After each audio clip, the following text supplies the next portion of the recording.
Bueno, es que no me quiero sentar aquí porque las protagonistas son ellas, ¿no?, esta tarde, pero lo que estaba empezando a decir es que les voy a dar la palabra inmediatamente, yo me voy a sentar ahí, pero la cuestión es que vamos a proyectar el vídeo que se ha realizado en la Secretaría de Estado para difundir en las redes sociales el Día Internacional de la Administración Pública de las Naciones Unidas, que es la que nos da el pretexto de tener este conversatorio aquí esta tarde. Así que, como se suele decir, dentro vídeo. ¿A qué habéis querido decir esto alguna vez vosotros? Dentro vídeo. La administración pública no es solo lo que ves. Es el talento de miles de personas trabajando juntas para aumentar los niveles de confianza de la ciudadanía. Personas que cada día deciden marcar la diferencia para contribuir al bienestar económico y social de nuestro país. Desde donde formamos el talento que liderará el futuro del país. Donde mi discapacidad no me limita, me hace única mi aportación. Porque aquí mi talento vale más que cualquier barrera. Somos la prueba de que la diversidad nos fortalece. Una administración con visión de futuro preparada para las grandes transiciones verde y digital. Con liderazgo que inspira confianza y con propuestas innovadoras. Somos una administración abierta, que innova, que lidera, se transforma. Que construye el mañana desde el presente, maximizando las oportunidades de la tecnología y la inteligencia artificial.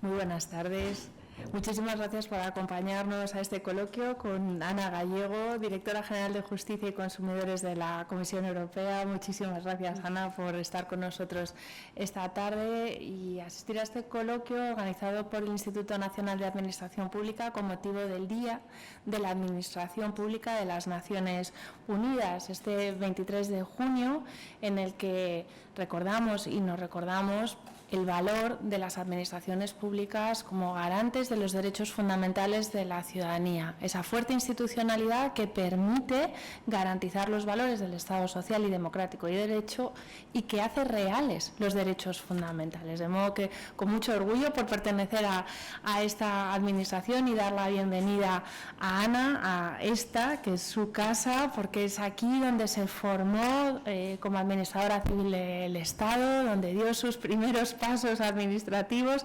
antes de llegar como primer destino a la Dirección General de Cooperación Jurídica Internacional del Ministerio de Justicia, donde coincidió con muchos compañeros y compañeras, hoy amigos entrañables después de casi 25 años, ¿verdad, Ana? Y realmente es un honor presentarte y es un honor porque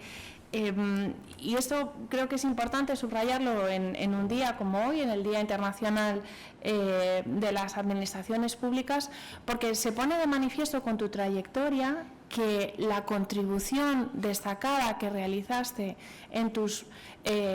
distintos destinos vinculados a la génesis del espacio de libertad, seguridad y justicia de la Unión Europea es una contribución que se puede proyectar tanto en el plano nacional como en el plano de las instituciones de la Unión. Y esa trayectoria fortalece ambas dimensiones. Creo que es importante subrayarlo en un contexto en el que hay múltiples amenazas que se ciernen sobre el modelo institucional de las administraciones públicas, sobre los sistemas de ciencia y sobre el multilateralismo, porque son estos tres elementos los que permiten garantizar la objetividad de las relaciones entre personas, entre instituciones económicas, entre naciones, y es un orgullo realmente formar parte de estas instituciones que garantizan la previsibilidad de los comportamientos y, por tanto, la autonomía de los individuos y de las organizaciones en las que se integran. De modo que, después de esta introducción en la que me voy, como siempre, un poco por la rama, sí que quería preguntarte, Ana, una primera valoración de ¿cuáles son las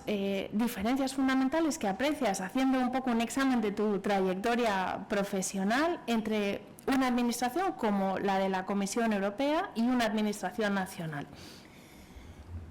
Bueno, gracias, Clara. Y antes de entrar a responder tu pregunta, déjame que salude,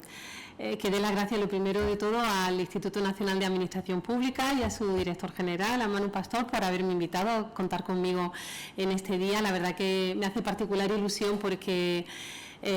bueno, no solamente somos compañeros de promoción, compañera de Clara en el Ministerio de Justicia, veo muchas caras conocidas aquí que me hacen muchísima ilusión, de distintas trayectorias profesionales, y sino porque además el día de hoy es particularmente importante para los servidores públicos, el día en que se recuerda, como decía la Secretaria de Estado, pues esa vocación que de una u otra forma las administraciones públicas deben manifestar en el interés general y en trabajar para la cosa pública y encontrar su propósito y su destino en para qué sirve lo que hacemos. A mí me parece que es una pregunta que en un día como hoy es muy relevante hacerse. Luego contaré una anécdota más, pero bueno, de entrada. Antes de nada quiero hacer un disclaimer, porque yo no soy experta en función pública, solo soy usuaria del sistema en tanto que sujeto. Nunca he trabajado en recursos humanos, ni en la Administración española ni en la Administración europea, así que tengo muchas lagunas teóricas y legislativas sobre la regulación de función pública, sobre los modelos de función pública. Mi único conocimiento y experiencia más teórica fue precisamente gracias a Clara, que me invitó a participar en una obra colectiva que yo quiero pensar que es el germen de proyectos más importantes que está realizando en este momento y que también con Manu participamos, y que fue casualmente además me tocó el capítulo sobre función pública europea. Poco iba yo a saber que luego formaría parte de dicha función pública, pero yo creo que ahí fue una reflexión alrededor de distintos modelos que verdaderamente me sirvió para luego, al trasplantarme a otra administración, pues ver con un ojo crítico, con un ojo un poco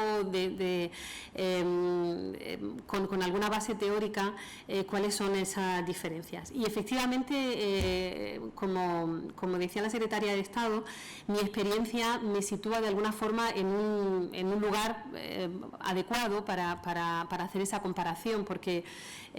por una parte, bueno, después de 20 años en la Administración española, pues me he trasplantado a la Administración europea, dentro de la Comisión Europea, y no solo como funcionaria, digamos, como sujeto del sistema, sino que también dentro de la Comisión Europea los directores generales tienen una función bastante potente de gestión de los recursos humanos e incluso de contratación, no tanto no de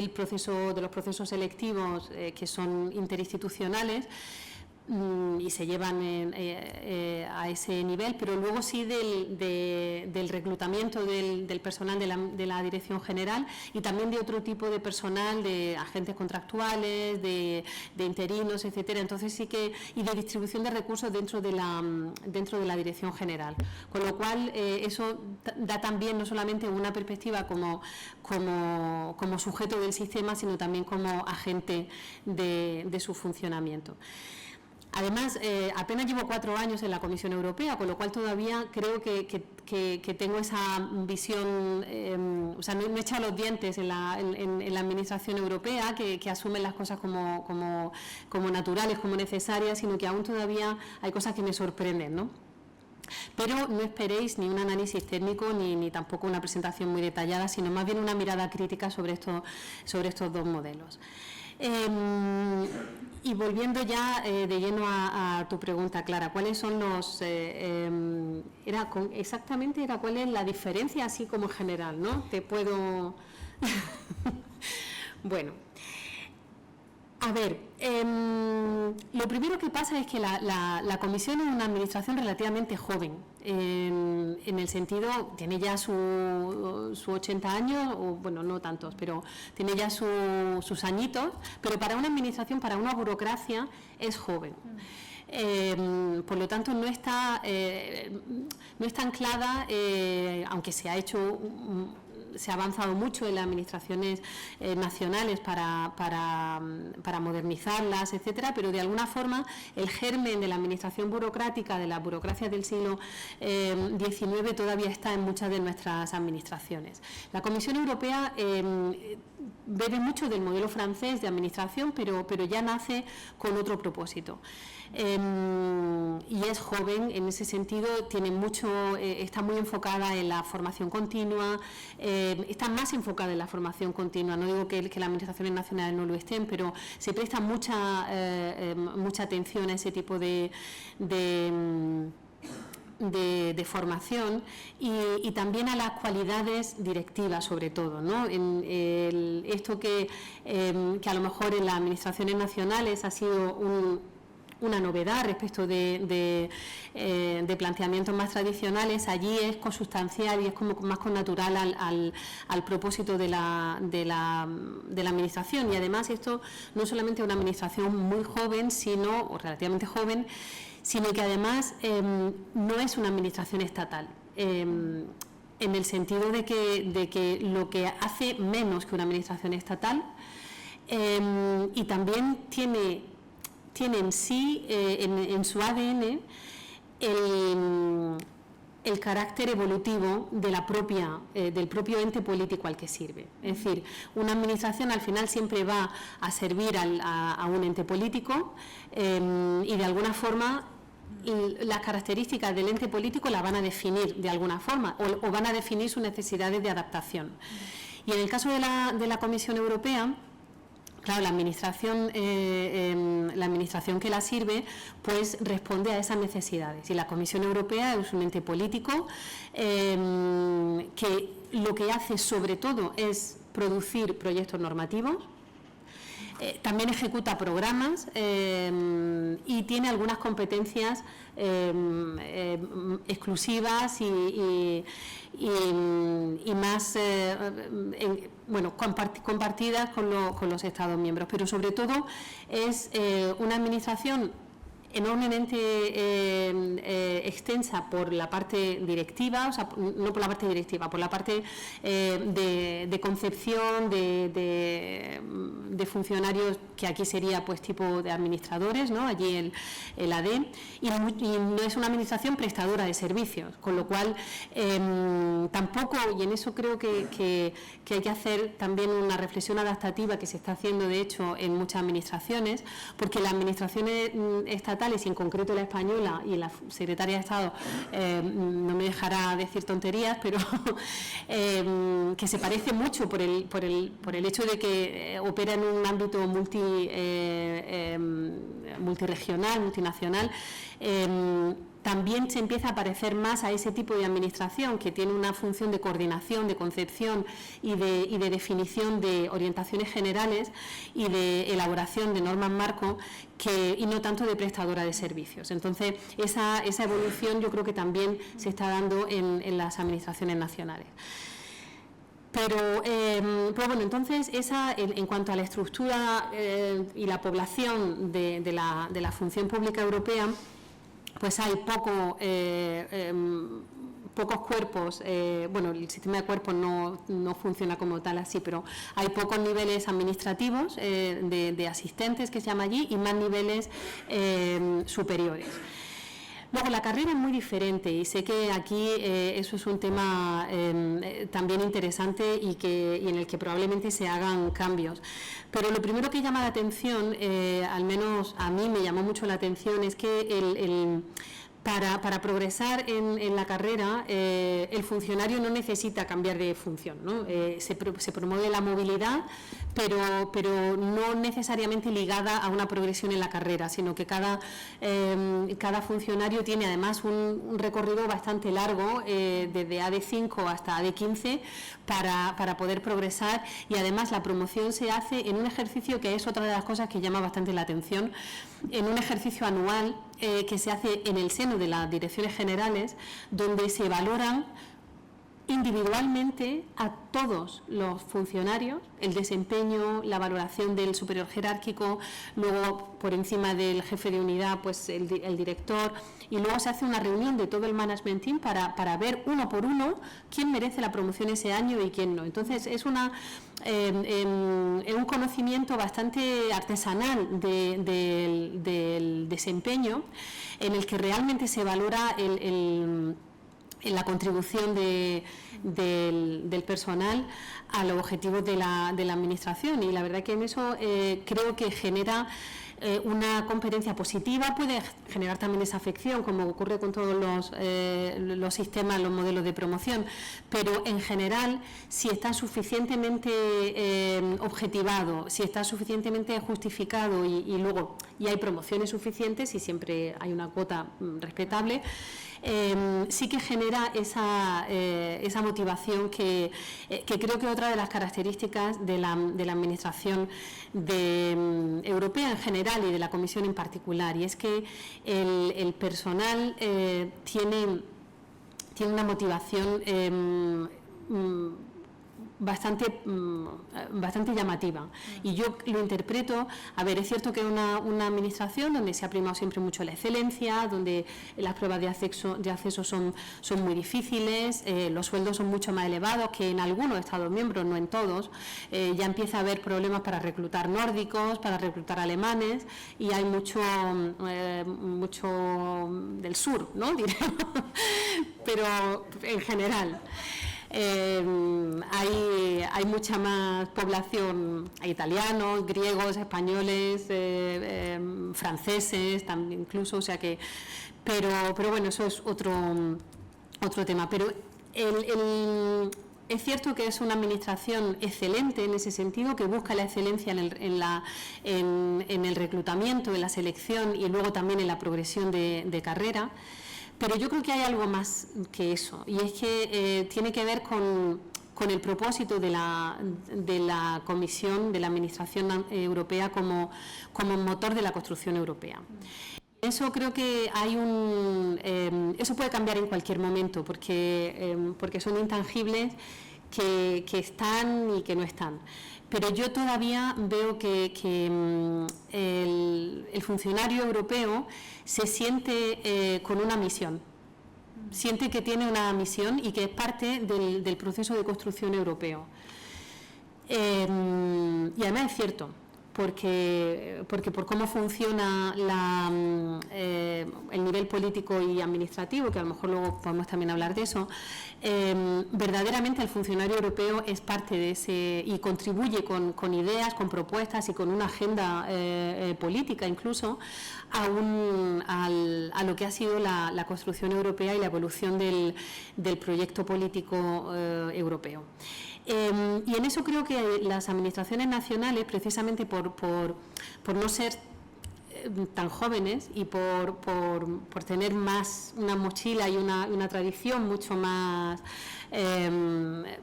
prolongada, y donde se han ido superponiendo diversas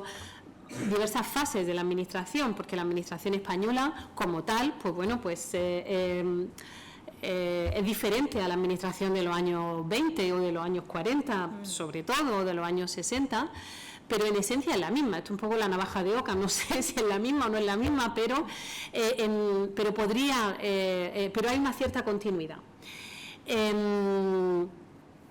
Y creo que es un proceso que cada tanto las administraciones públicas tienen que hacer de reflexión sobre cuál es su propósito, cuál es el proyecto al que sirven y cuál es lo que les motiva como organización. Porque eso va a ser, se va a trasladar a la motivación, primero también a la selección del personal, las propias personas van a querer trabajar en una administración o en otra en función de a qué propósito sirva esa administración, y creo que eso es importante no perderlo de vista. No es simplemente, bueno, pues es un trabajo seguro, un sueldo que no te va a hacer rico pero es seguro, no sé qué, sino que tiene que haber un plus de motivación y de verdaderamente sentirse motor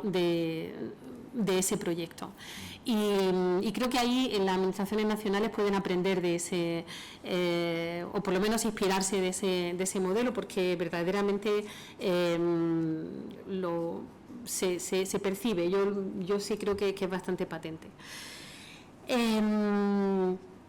A ver, dos cosas solamente sobre las competencias y la carrera directiva.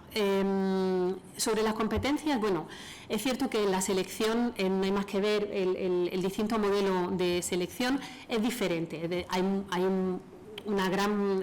gran peso de los conocimientos sobre derecho europeo y construcción europea, pero se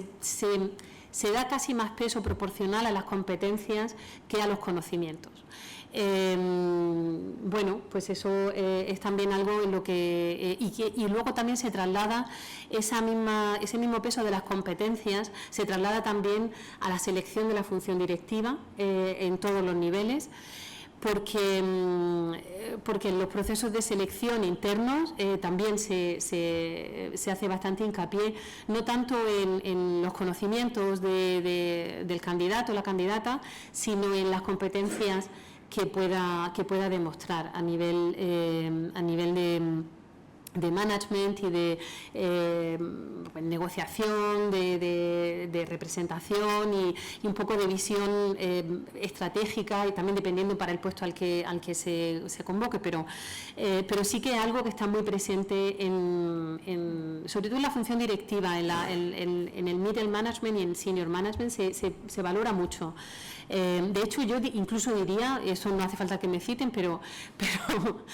yo diría que un conocimiento demasiado evidente del detalle y tal está mal visto. Es como, bueno, esta persona es muy competente, muy capaz en lo suyo, pero en lo suyo, ¿no? Es mejor que no va a estar preparada para pues, la capacidad de adaptación, la resiliencia que necesitas para cambiar de actividad, para cambiar de función y tener esa flexibilidad y esa cosa. Entonces está bien, una persona que sabe mucho y que es una enciclopedia está muy bien para determinadas cosas, quizás no tanto para la función directiva. Esto te quita mucha presión, ¿no? Porque dices, bueno, no me lo sé, pero no importa.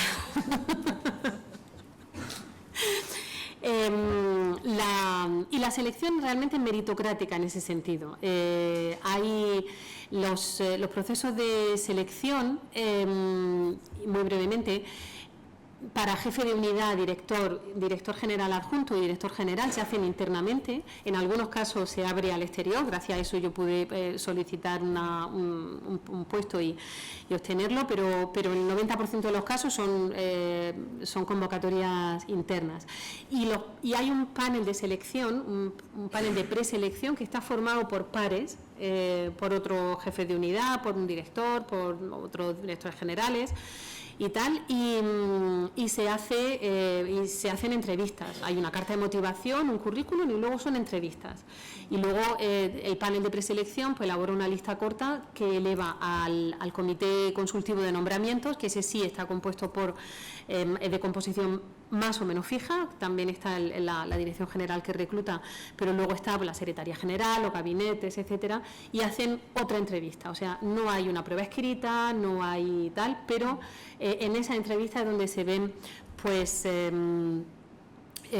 valoran esas competencias. Y luego, obviamente, son puestos en los que también hay un elemento de discrecionalidad, porque después de esa lista corta, el responsable político, el responsable jerárquico y ahora cada vez más los gabinetes tiene la última palabra. Sí, tiene la última palabra. He perdido una idea sobre eso, pero no importa. Y finalmente, otra gran diferencia que a mí me llamó mucho la atención es el juego entre el nivel político y el nivel administrativo. Lo primero, claro, las diferencias, los paralelismos con una administración nacional llegan hasta donde llegan. Los comisarios no son ministros. La presidenta de la comisión no es una presidenta del gobierno, por mucho que no lo es solamente, o sea, es presidenta de un gobierno, pero no es, pero no nombra a sus ministros, se los nombran los Estados miembros, con lo cual ya de entrada eso, ella le asigna la cartera, y tampoco le asigna la cartera libremente, sino en negociación con los Estados, ¿no? Con lo cual ahí hay una primera, porque yo creo que lo primero que llama la atención en todo, en el juego entre el nivel político y administrativo, en general, es que no existe un solo nivel de influencia o de poder, sino que hay en multinivel. En una administración nacional, la mayoría parlamentaria que puede formar gobierno, forma un gobierno que en el peor de los casos, dicho entre comillas, es un gobierno de coalición, pero por lo demás tienen una mayoría que les sustenta en el Parlamento y forman su gobierno, el presidente forma su gobierno más o menos libremente. Hay algunas cuotas regionales, no sé qué, de partido, de familia, tal, pero queda muy marginal. En la institución, en el gobierno de la Unión Europea, es muy evidente la diferencia entre los tres niveles de poder que se ejercen y se ejercen de forma activa. Está el nivel político, y las familias políticas y los grupos políticos abiertamente, es decir, cada comisario tiene una familia política, aunque forme parte del mismo gobierno. Unos son Partido Popular, otros son liberales, hay socialistas, dependiendo del gobierno, del color del gobierno que le haya nombrado. Y además viene determinado por eso claramente, ¿no? Luego incluso los funcionarios, no voy a decir que tengan color político porque no lo tienen, pero sí que en eso la influencia del mundo nórdico es mayor, y no hay tanta vergüenza por decir pues fulanito es SND, pues es familia socialista o es tal, porque hay quien no, en absoluto. Y además incluso quien sí que tiene claramente una adscripción ideológica, no partidista, pero sí ideológica, tampoco puede dar rienda suelta a esa adscripción, sino que necesita luego estar retenido por los otros dos niveles de gobierno, que es básicamente el geográfico, porque uno puede ser de una familia o de otra, pero también es de un país o de otro, con lo cual estos niveles se superponen. Y luego está el nivel interinstitucional, el nivel institucional. Cada institución verdaderamente defiende su lógica, su interés, su propósito. Entre estos tres niveles se pueden dar todo tipo de combinaciones, y se dan de forma abierta, ¿no? Entonces, ahí yo creo que eso ejerce un tipo de autocontrol natural, fisiológico, que hace que las decisiones están muy consensuadas, no porque el consenso, no poner el consenso por el consenso, sino porque para poner de acuerdo estos tres niveles que se interrelacionan entre sí, necesitas construir consenso, porque no puedes imponer, nunca vas a poder imponer una visión, un proyecto, un tal, porque si no es por una cosa es por otra. Al final tiene que haber un consenso. Eso también se traduce en la complejidad de la producción normativa y la burocracia, la lentitud en la toma de decisiones. Todo eso también son males que de alguna forma son endémicos a la administración. Y luego el nivel político y el administrativo pivota en torno a dos ejes: el gabinete del comisario o la comisaria y la dirección general. En el gabinete está el comisario o comisaria y su jefe de gabinete, que dirige un equipo pequeño, que son los que hacen el steer político, el impulso político, y fijan las directrices políticas, y se apoyan para eso en los servicios, que es la dirección general. Normalmente cada comisario tiene una dirección general, algunos tienen dos, por lo general una o ninguna, porque ha habido algunos que no tienen una entera o no han tenido ninguna, ¿no? Eso aquí, claro, como hay cada vez más comisarios, es más difícil. Pero y el director general no está nombrado por el comisario, ni cambia cuando cambia el comisario. Es decir, ahora ha habido cambio de colegio, nosotros hemos cambiado los dos comisarios, porque en mi cartera tengo también la cartera de igualdad y no discriminación, y una comisaria diferente. Cambian los comisarios, pero el director general, a no ser que sea de la misma nacionalidad que el comisario o que haya algún problema grave o tal, no suele cambiar. Luego sí hay movilidad entre direcciones generales. Cada cierto tiempo hay una cierta movilidad, más de 5 o 6 años no suelen dejarte en el mismo sitio, y ahí ya sí que, bueno, pues rota un poco entre direcciones generales. Y aquí me voy a callar porque primero a lo mejor quieres cambiar de tema o... Qué maravilla escucharte, Ana. Estaba aquí tomando notas. Siempre que venimos a esta casa decimos que queremos ser instituciones que aprenden, o sea que estamos aprendiendo de la experiencia en otro modelo institucional como el de la Comisión. Y precisamente voy a enlazar con tu intervención para tratar de hacer el contrapunto con la Administración española, y vamos a ver cómo tú sí que has echado los dientes en la Administración española, porque Ana ha sido, que no lo dije en la presentación, Ana lo ha sido todo en el ámbito de la cooperación judicial internacional.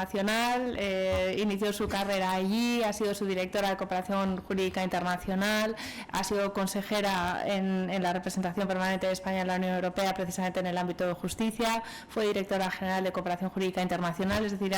realmente te especializaste en un ámbito que ahora lo veremos también en comparación con el surgimiento de otro espacio, como el espacio administrativo europeo, y has visto evolucionar institucionalmente todo un ámbito de competencias de la Unión, desde su evolución, ¿no?, como pilar intergubernamental hasta la integración en el Tratado de Funcionamiento. Pero precisamente enlazando con tus últimas reflexiones, lo que describías era un clásico sistema de pesos y contrapesos, propio, ¿no?, de la esencia del constitucionalismo. Yo creo que es una reflexión muy interesante para nosotros desde la perspectiva nacional,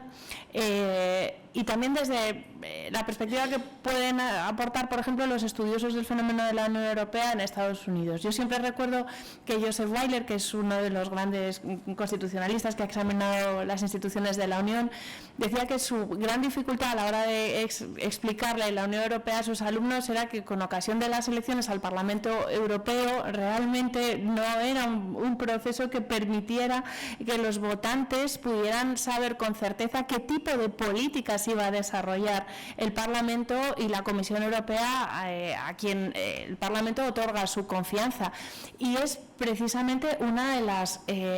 grandes creaciones, ¿no?, o de las grandes invenciones que dan forma al proyecto de la Unión Europea, precisamente esa interacción constante entre las lógicas que ha descrito Ana con mucha lucidez, una lógica puramente institucional del juego del Consejo, la Comisión y el Parlamento,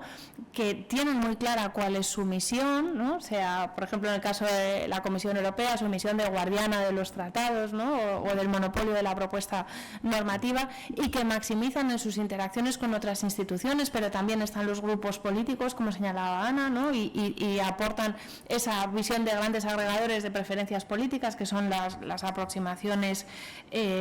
ideológicas, y que actúan constantemente de contraste. Y por último, los estados, que forman parte del proyecto de integración y que también tienen una voz que se hace oír. Precisamente ese sistema de pesos y contrapesos tiene la virtud, visto desde las administraciones nacionales, de que aflora los consensos, porque permite aflorar los consensos, porque a pesar de este contexto tan difícil en el que nos toca trabajar como servidores públicos, de muchísima fragmentación, de muchísima confrontación política, no solo en España, es un rasgo que comparte España con otros Estados miembros de la Unión Europea, y en general es el signo de nuestro tiempo político. Pero visto desde aquí, esa interacción constante permite construir políticas que son más sostenibles en el medio y el largo plazo, porque del juego de esos actores en cada uno de sus ámbitos se pueden alcanzar muchos acuerdos, y esos acuerdos sí que se sostienen a lo largo del tiempo, mientras que en el ámbito de las administraciones nacionales corremos el riesgo de que si la fragmentación y la polarización se llevan a los extremos, no somos capaces nunca de descubrir esos elementos de consenso, porque siempre se quedan ahogados, ¿no?, por el fragor de la batalla política en cada caso. Yo creo que eso es un elemento de comparación que permite entender entender, y justo estábamos hablando de esto antes de llegar, por qué en el ámbito de las instituciones europeas la planificación de las políticas públicas es un ejercicio al que se le asigna muchísima importancia y hay que cumplir o explicar, es decir, hay que cumplir con esa planificación o explicar por qué no se cumple con esa planificación, y sin embargo en el ámbito de las administraciones de los Estados miembros tenemos muchísimas más dificultades para hacer de la planificación un principio que guíe nuestra actuación. Y eso se explica porque el contexto en el que operamos es diferente, es un contexto muy marcado por otras lógicas que no tienen un componente, digamos, de interacción tan complejo como el de la Comisión Europea y que es mucho más clásico, ¿no?, del origen de nuestros modelos constitucionales. Cortes Generales otorgan la confianza al Gobierno, que tiene que cumplir con un mandato político, y esto era mucho más fácil de hacer cuando las mayorías eran estables y no había fragmentación. Desde el momento en que la fragmentación política y la polarización hacen mella en nuestros sistemas constitucionales, y me refiero a los de los Estados miembros de la Unión Europea, es muchísimo más difícil desde las administraciones planificar, porque el contexto deja de ser un contexto previsible y estable, ¿no? O sea, quizá ese es un elemento de contraste que ahora lo estamos empezando a notar de forma más clara. Y luego, en términos también de dirección pública profesional y de carrera, y por supuesto de selección, es muy importante entender, como decías,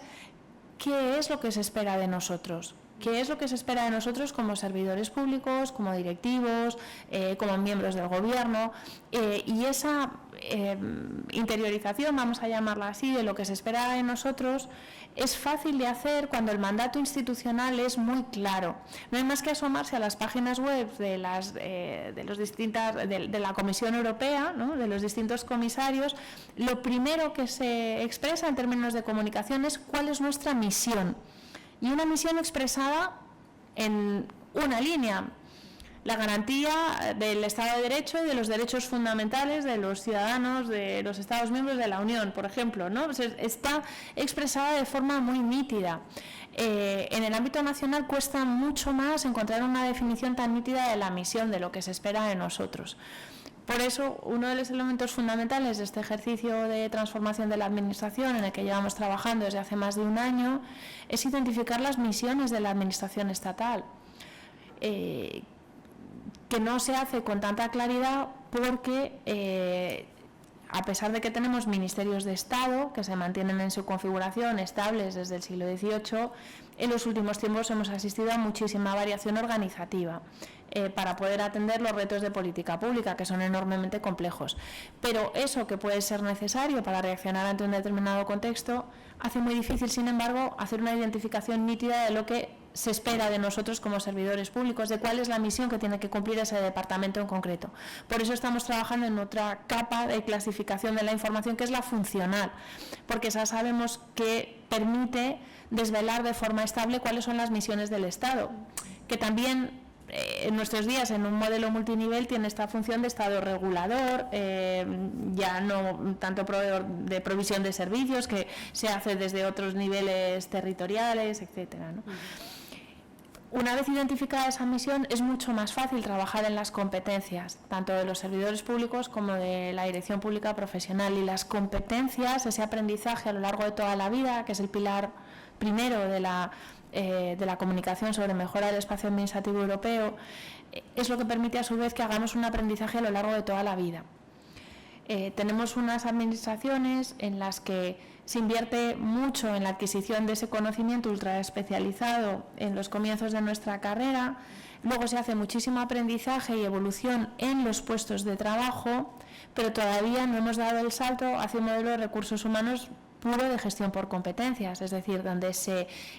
están formalizados los marcos competenciales,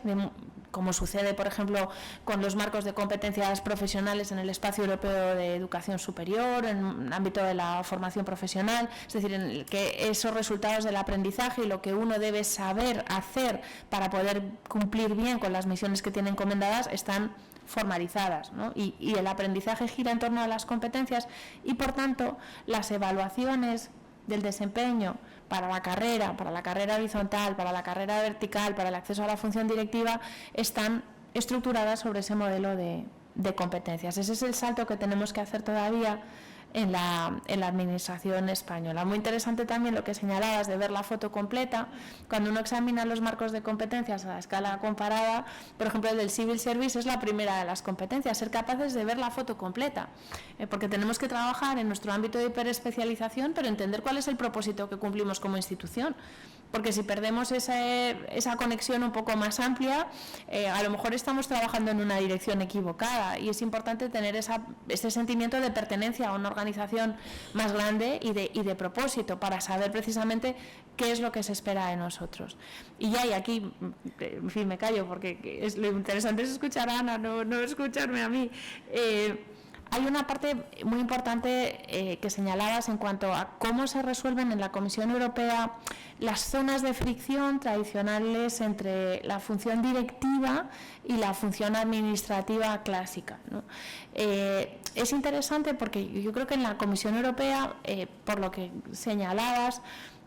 lo importante es tener, aparte de un proceso de selección meritocrático, que aquí ya hemos implantado para la selección del personal directivo que llega hasta los puestos de subdirección general, con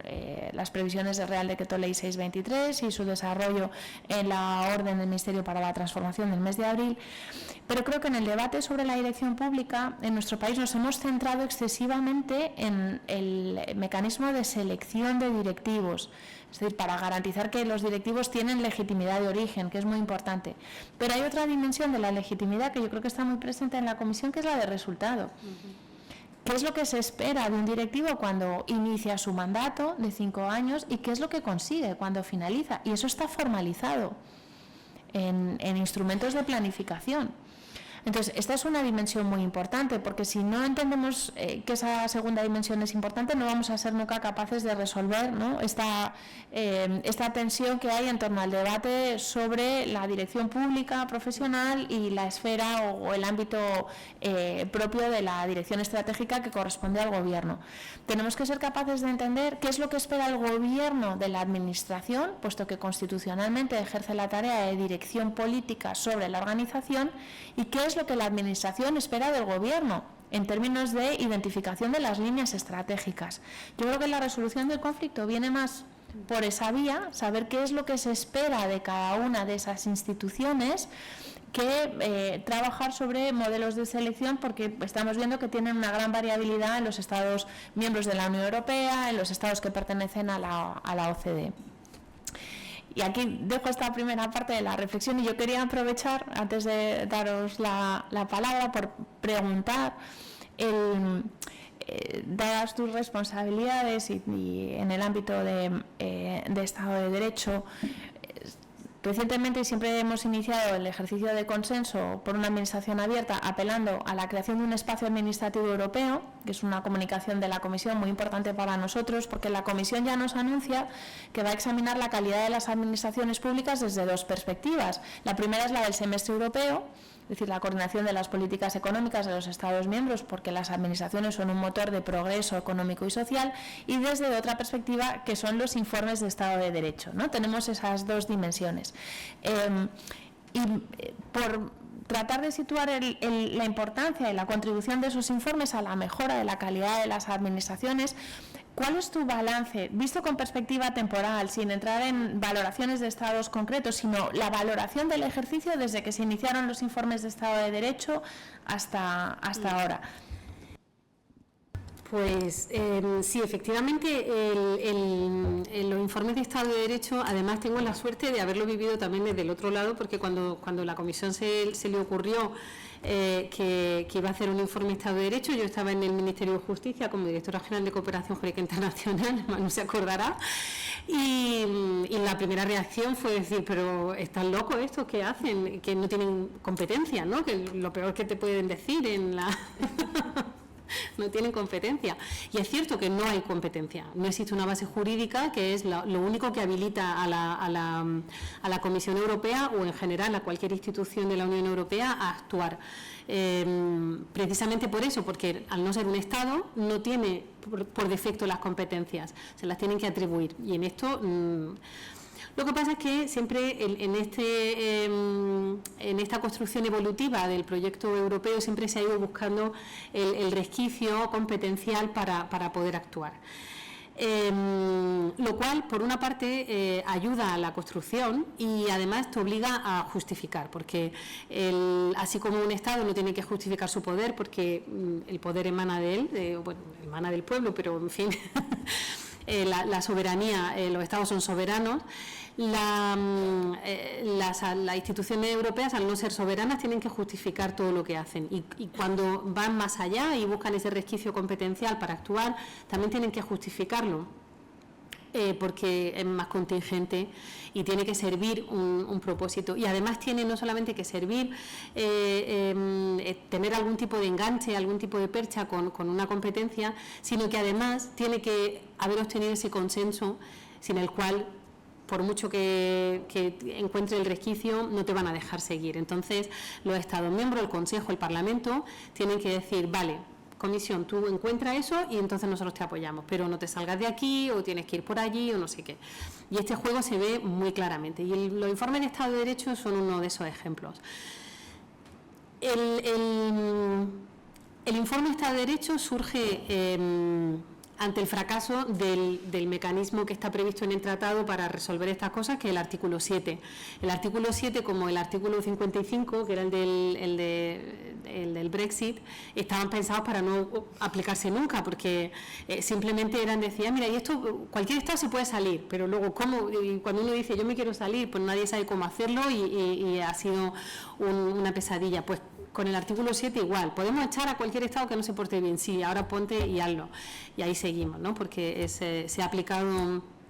ahí en marcha, bueno, se ha aplicado 2 veces, con Polonia y con Hungría. El de Polonia se retiró porque presentaron un plan de acción para resolver las deficiencias, pero el de Hungría sigue abierto y sigue abierto bloqueado, porque requiere unas mayorías en el Parlamento, que en el Consejo que bueno, pues no están al alcance. Entonces, como ante esa imposibilidad de avanzar en un mecanismo eminentemente político como el artículo 7, pues proliferan otra serie de mecanismos donde la idea es conseguir a través de presión por los pares, en este caso los Estados, a través de bases competenciales reales, como por ejemplo el presupuesto, la defensa del presupuesto, intentar controlar los desmanes de algunos Estados en materia de Estado de Derecho. Básicamente surge por eso y la primera experiencia, o cuando primero se dieron cuenta de que era necesario hacer algo, no fue ni siquiera con Hungría, fue con Austria cuando ganó el partido el de Haider, ¿no? Que aquello se conjuró un poco el peligro, pero la verdad es que de repente se empezaron a tentar la ropa y a decir, oye, que estos Estados miembros que ya han pasado el filtro de ser una democracia, un Estado de Derecho, etcétera, de repente pueden tener regresiones que resulten bueno, incompatibles con el proyecto europeo. Entonces, los informes de Estado de Derecho son un elemento muy importante, no son el único de la caja de herramientas para la defensa del Estado de Derecho, porque hay algunos más financieros, como el reglamento de condicionalidad o incluso los fondos de Next Generation. Los planes de recuperación y resiliencia han sido verdaderos motores para el cumplimiento de recomendaciones de Estado de Derecho, porque ahí se ha puesto el incentivo de money for reforms, es decir, vale, yo te doy el dinero, pero tienes que hacer esto antes, si no, no te lo doy. Y esto se va a copiar en el próximo marco financiero plurianual, se van a inspirar de esto. Entonces, los informes de Estado de Derecho, en principio, surgen como un análisis valorativo basado en datos objetivos, objetivable en su metodología y en su resultado, que sea igual para todos los Estados miembros, para dispersar las acusaciones de doble rasero, de me tiene manía, no sé qué, sino esto se hace con todos por igual. que la idea es hacerlo de forma anual para ver el carácter evolutivo, la evolución dinámica de determinados patrones o tendencias que pueden ser perjudiciales para el Estado de Derecho, y que en sí mismo el mecanismo ha ido en constante evolución, porque cuando surge en 2019, el primero se elabora en 2020, el segundo fue como, bueno, pues ya uno es flor de un día, pero ya dos es una tendencia. Luego surgen las recomendaciones. De las recomendaciones luego surge el seguimiento de las recomendaciones. Esto cada año se ha ido como avanzando Después del seguimiento de las recomendaciones, que se consolida como metodología, viene la expansión de ese mecanismo de análisis y de evaluación a los países candidatos. Y ahora la novedad será, como anunció la presidenta en las directrices políticas de principio del mandato, será la incorporación de la dimensión del mercado interior en el Estado de Derecho, o sea, la dimensión de Estado de Derecho en el funcionamiento del mercado interior. Con esto seguimos todavía en un ámbito no jurídico, porque son informes unilaterales de la Comisión, que elabora después a través de un procedimiento consultivo amplio, donde se consultan distintas fuentes, donde se realizan una multiplicidad de entrevistas a todas las autoridades, sociedad civil, actores de todo tipo, actores políticos, sociales, etcétera, para tener un buen input en el análisis del país, para conseguir verdaderamente conocer la realidad de ese país. Porque también otra de las críticas era, claro, es muy fácil hablar desde un despacho en Bruselas, vosotros no sabéis cómo funcionan aquí las cosas. Y además una crítica perfectamente válida y muy legítima, porque es cierto, es muy fácil decir esto funciona fatal, luego hay que ver y bregarse en el terreno. Y con esa crítica tenemos que lidiar continuamente, porque a veces son son justificaciones no fundadas, pero muchas veces sí lo son. Pero seguimos en un terreno de la valoración unilateral de la Comisión, porque al final, después de este proceso consultivo, la Comisión hace su propia valoración y recoge su propio análisis, su propio diagnóstico de la situación y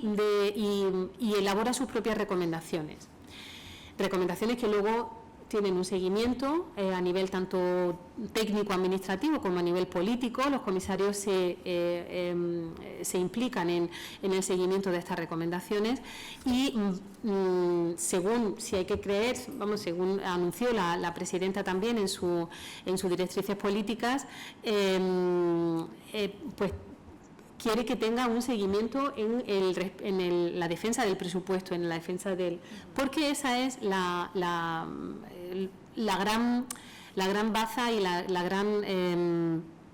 el principal objetivo de todo esto. Por una parte es preservar los valores fundamentales de la Unión Europea, la democracia, el respeto por los derechos fundamentales y el Estado de Derecho, y el funcionamiento del sistema de peso y contrapeso dentro de la realidad constitucional de cada Estado, sea el que sea, pero haciendo una valoración individual pero holística dentro de cada Estado miembro, pero sobre todo con el objetivo de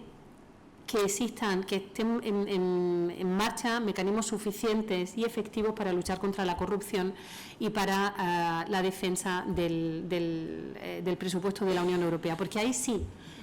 en la defensa del presupuesto de la Unión y los intereses financieros de la Unión en sentido más amplio, sí que existe una competencia real,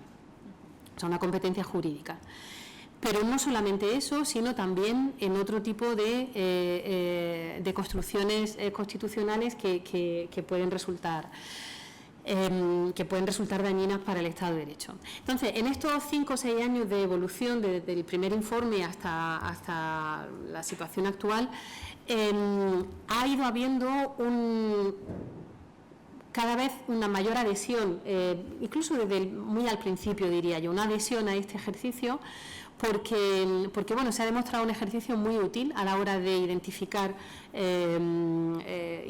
problemas que pueda haber en determinados estados, a conocer mutuamente, porque luego los estados están muy centrados en lo que pasa en la realidad nacional, nos pasa a todos. Y a establecer una comparativa de, pues mira, esto cómo lo hacen aquí, una comparativa sana,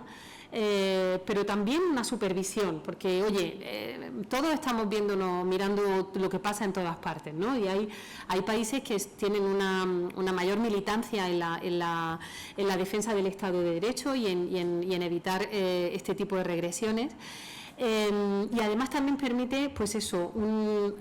analizar evolutivamente para evitar que patrones peligrosos se puedan consolidar o tal. Yo quiero pensar además que aparte del cumplimiento, porque preguntabas por el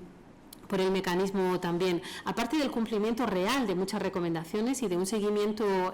sincero y genuino de las recomendaciones que se hacen, también hay un éxito, una tasa de éxito que no es medible, que es lo que se ha evitado. Porque el hecho de que se anticipen determinados patrones, determinadas tendencias peligrosas y que se expongan a la vista de todos, yo quiero pensar, y de hecho tengo evidencias de que se han evitado determinados planes en algunos Estados miembros que hubieran sido tremendamente peligrosos para el Estado de Derecho. Entonces, en general, los Estados colaboran activamente, sinceramente. Luego se hace en el Consejo de la Unión Europea, se hace seguimiento de esos informes y se hace de manera rotatoria, cada 4 en grupos de 4 se presentan los informes y los demás ministros le preguntan pues cómo lleva esta recomendación, la otra. Entonces, bueno, es también para dar participación, y luego en el Parlamento obviamente también se hace un seguimiento muy exhaustivo y elaboran un informe cada año sobre el informe de la Comisión. Así que bueno, como instrumento evolutivo difícil de saber dónde estará dentro de 5 años, pero la verdad es que ahora yo pienso que resulta muy útil a la hora de permitir esa comparación entre distintos sistemas, crear una competencia sana y una supervisión entre los pares que permite testar la salud del Estado de Derecho en los Estados miembros y sobre todo también verificar que los mecanismos de lucha contra la corrupción no ponen en peligro el presupuesto de la Unión.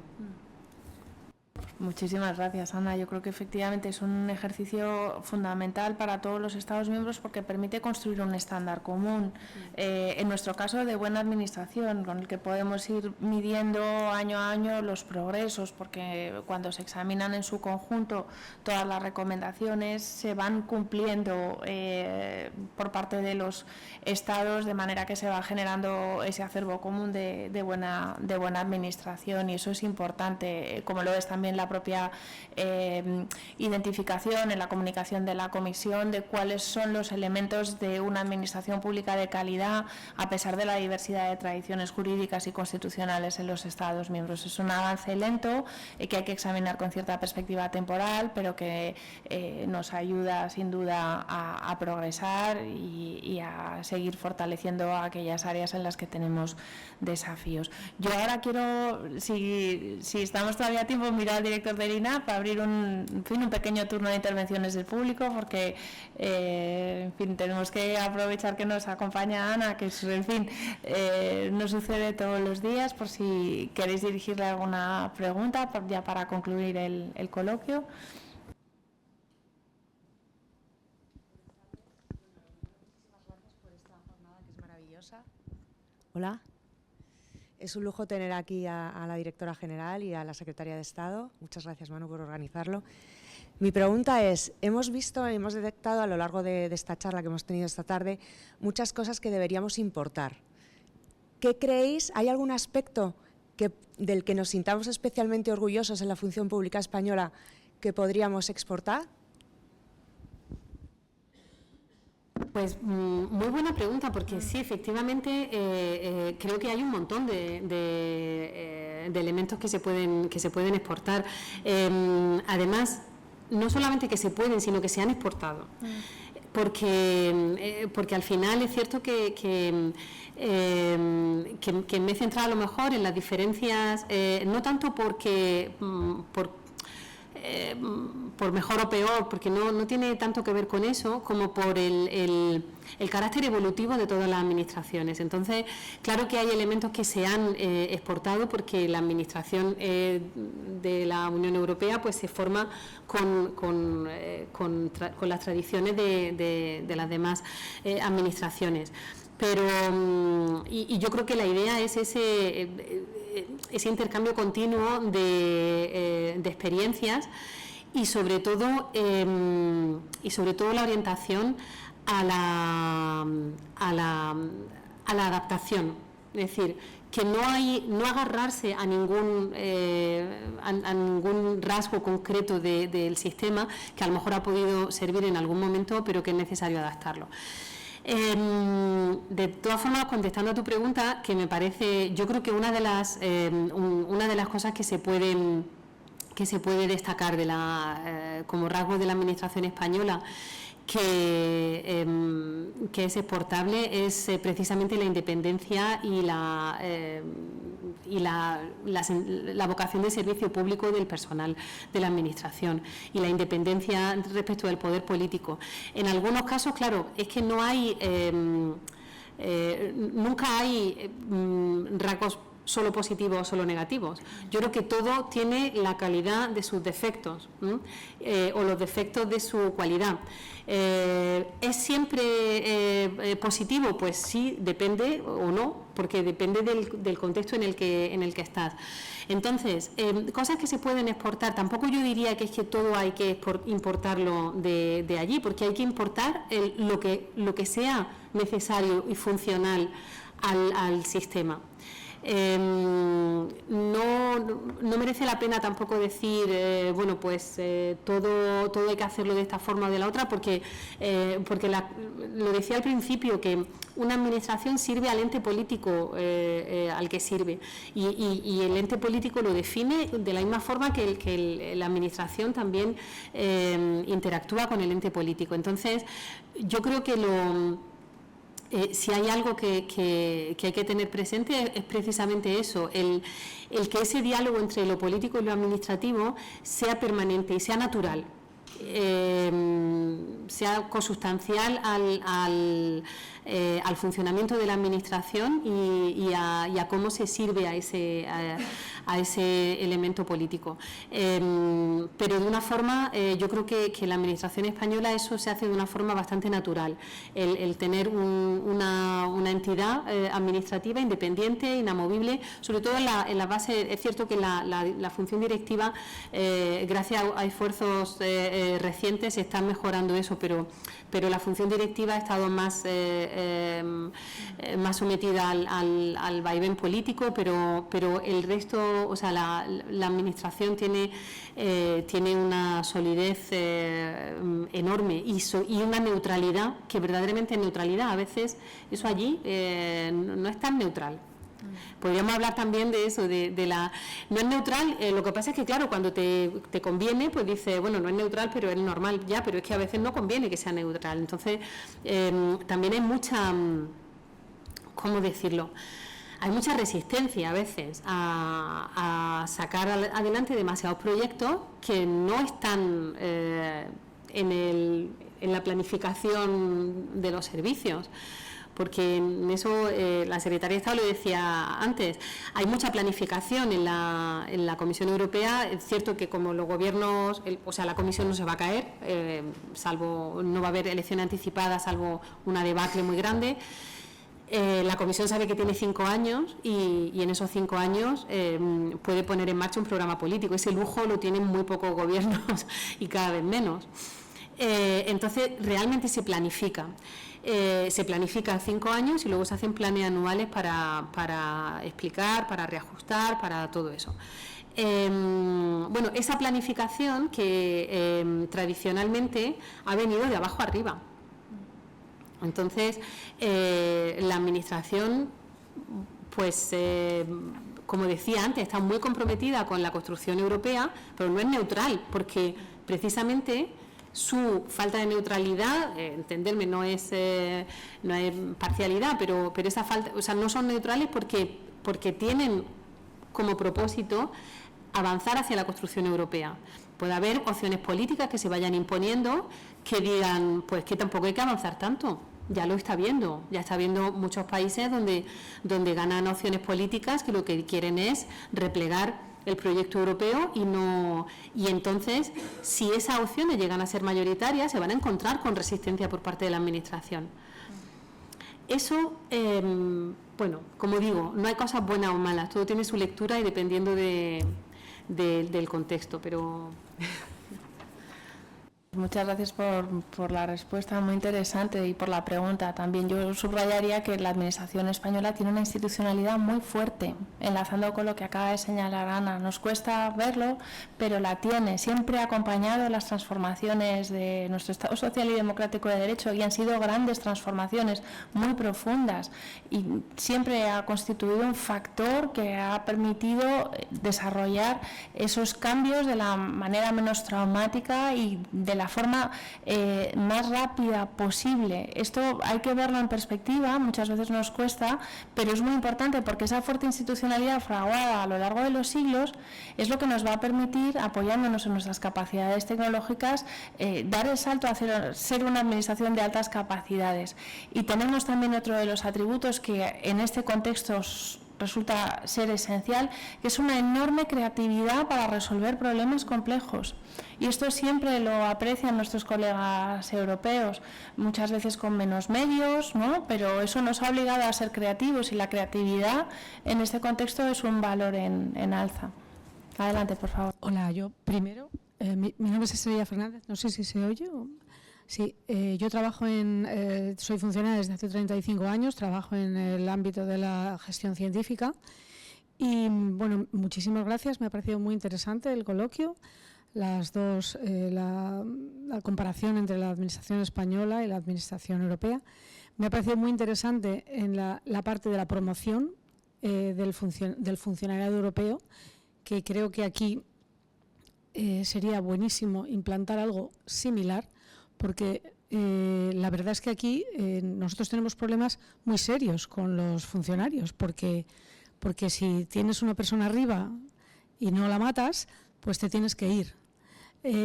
O sea, es decir, es verdad, o sea, hay un jefe de área, tú eres jefe de servicio, si el jefe de área no se va, tú no puedes ser jefe de servicio allí, en esa unidad, te tienes que ir a otro sitio. Y entonces es una pena terrible que perdemos funcionarios porque no pueden promover, no pueden promocionar dentro de su unidad, ¿no? Eso es una idea muy interesante y está muy bien. Y no habéis tratado del tema de las relaciones de las administraciones con los administrados. La verdad es que no sé muy bien cómo plantearlo. La administración española está... Yo, desde el punto de vista de ciudadana, yo soy también ciudadana en otras cosas, y me parece que está cada vez más lejos de los ciudadanos. Y en parte es por la administración electrónica. A medida que cumples años, pues va siendo para ti más difícil relacionarte con las administraciones, porque lo tienes que hacer todo a través de Internet, plataformas, en fin, se está complicando muchísimo. Y no sé si la administración, la gente que estáis arriba, sois conscientes de lo difícil que es para el ciudadano relacionarse con las administraciones a todos los niveles, incluyendo la sanidad, la justicia. A veces se convierte en una pesadilla. Y tampoco sé si en la Unión Europea son las cosas más fáciles, que me temo que no. La verdad que tienes toda la razón, no nada que añadir a eso. La Administración Europea no es una administración que preste servicio al ciudadano, entonces es más difícil encontrar ejemplos de los ejemplos que mencionas, pero sí que tiene sí que a través del contacto con los ciudadanos, cartas, acceso a documentos, porque es una administración que, como decía antes, al ser tan joven ha incorporado los principios de transparencia, accesibilidad, etcétera, de una forma muy natural, excesiva diría yo, porque todo habría oído hablar de los WhatsApp de la presidenta, ¿no? A ver, ya ni siquiera te pueden mandar un WhatsApp, pero no, está totalmente justificado lo que diga el tribunal. No, pero a través de los principios de transparencia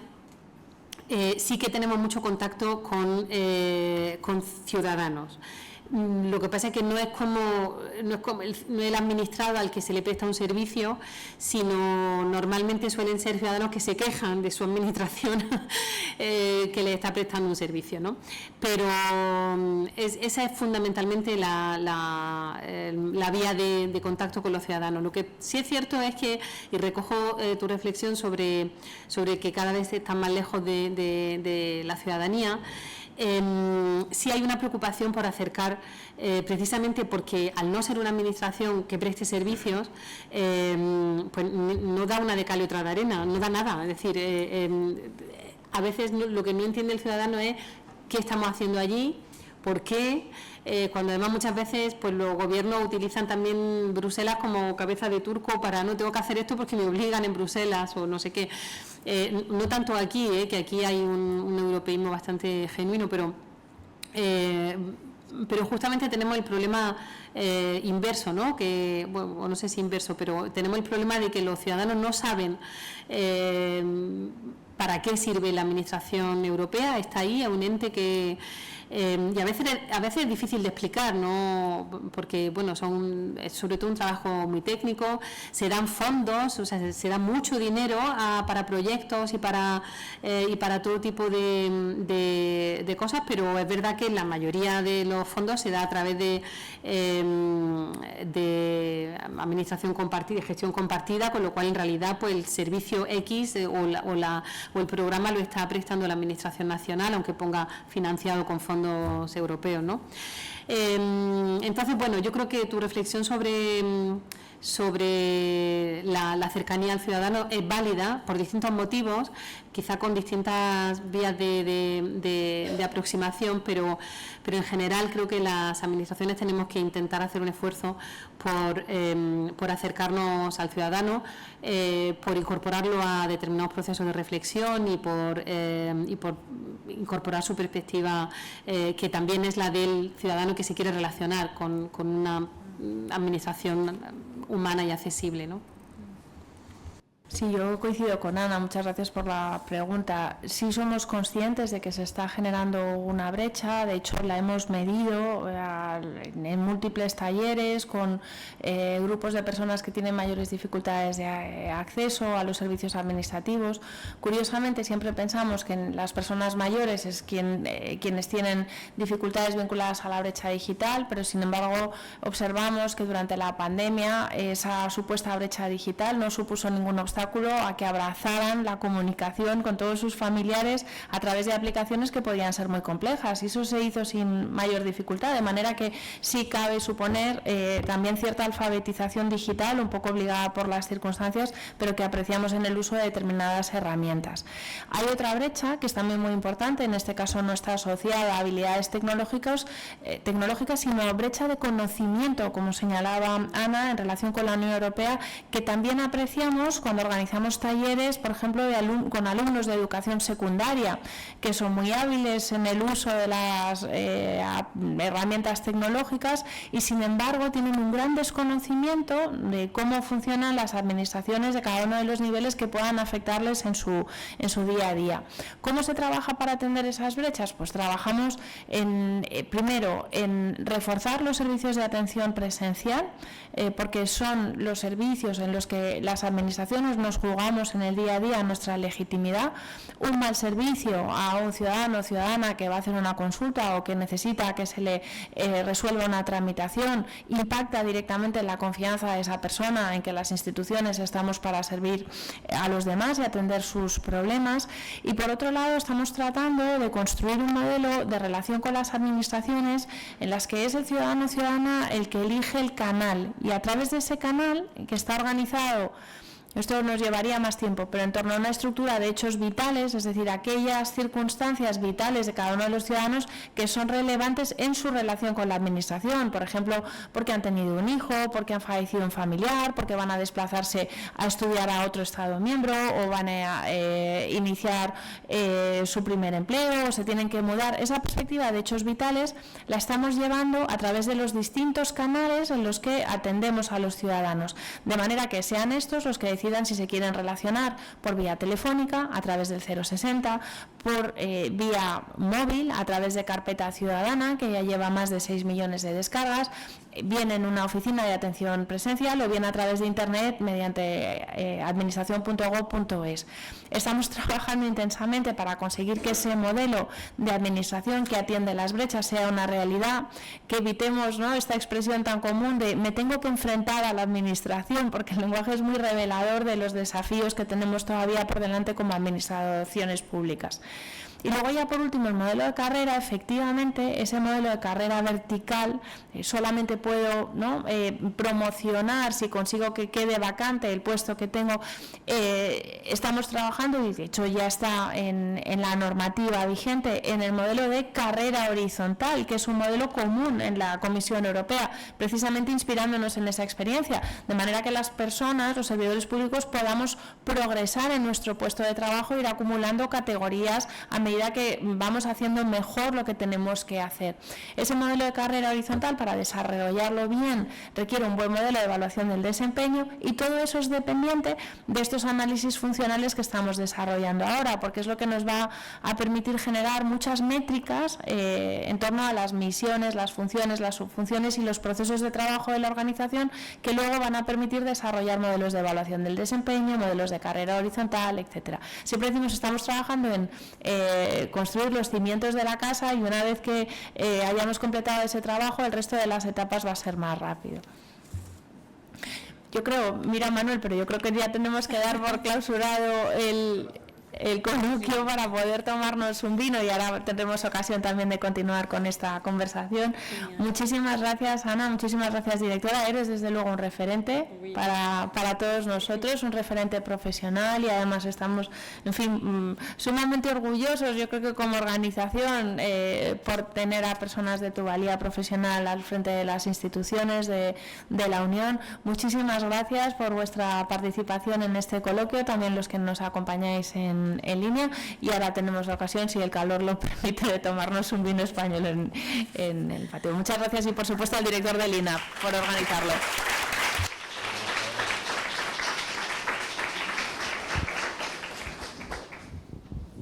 El vino lo tenemos.